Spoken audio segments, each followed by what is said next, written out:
So now that we've gone through, obviously, there's going to be a movement here in the next year, year and a half with smartwatches, software for smartwatches, wristbands that monitor a slew of different type of information. The health industries are starting to advance to this human-computer interfacing, even as far back as 10, 11 years ago, I think toothbrushes that check and monitor your health and vital signs while you brush your teeth. The industry of human-computer interfacing, cybernetics, going from having an infrastructure to work within this M100 framework to following our path integration sciences, then a specific investigation, working from that specific investigation, the ELINT, comment, SIGINT, MASSINT, going further into customizing backpropagation, artificial neural networking, and adjusting bias weights and skewing bias weights so that we can appropriate a certain association with synthetic memory versus real memory. There's a couple topics here that can be expounded upon, and probably more in the philosophical sense of basically bonding.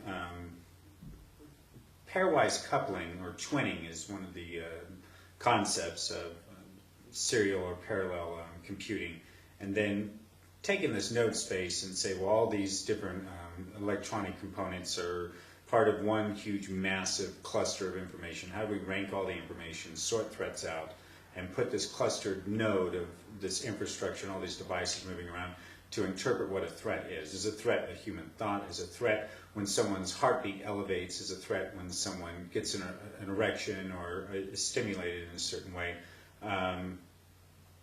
Presumably, the interfacing industry will have its own focus on those types of technologies. And we're going to go a little bit into neurocybernetics here as we look at synaptic spiking gates, memory trace routes, and galvanic pressure response from a chemical interrogation premise of human-computer interfacing.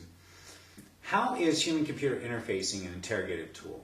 How is cybernetics an interrogative tool? How we take information that we can see with our eyes, and now that we can look through this and perceive it with the M100, looking through the M100 and seeing these images, and how do we say, this synthetic memory over the course of a year, for anyone who goes through, let's say, the M100 synthetic memory program, building a memory database that is uploaded every single night over the course of the year to create a kind of model of synthetic memory for ranking and sorting algorithms and machine learning to catalog all that information and say, this is the statistical information that my supercomputer that was tasked to look at all this information of 10,000, 20,000 people, or 200, or 5, or however many. The point of the matter is, ultimately, once we take a look at customizing and changing the synaptic weights between the input and the output of our senses that we don't have control over in our environment, and then adjusting them to what we can have control over. And that type of control that we can have, as far as memory-based, a trigger, we'd say memory traces engrams, a memory engram in a neural network, and say, well, I just triggered this memory because of this input, output, this. So now we're obviously going to get a curve on the memory that we're building, because now we're building new memories.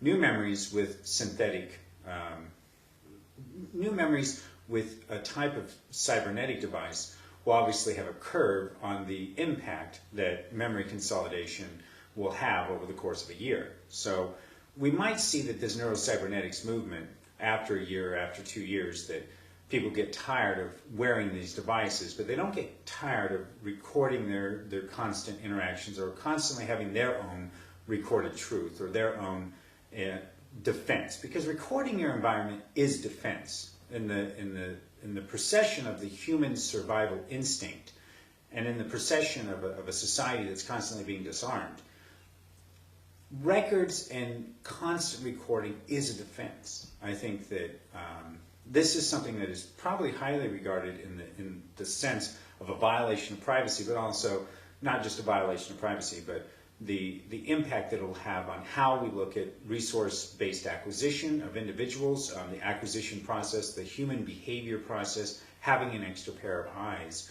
looking outward on what we do. And as we talked briefly about the M2M sale of eyes or eye sharing, we'll probably see Facebook eye sharing as a market commodity for user groups saying, hey man, what are you doing? Where are you going today? Well, I'm going out to this concert. All right, can I share your eyes? Yeah, hell yeah. All of you can. 20 of you, 30 of you, I don't care. And this is the type of impact that it'll also have on media. When people can't go into a building because they have the M100 on, what is that type of prejudice if it's become an interdependent process on you as an individual? If it's become an interdependent process on you as protecting your own memories or assimilating your own environment or building your own environment.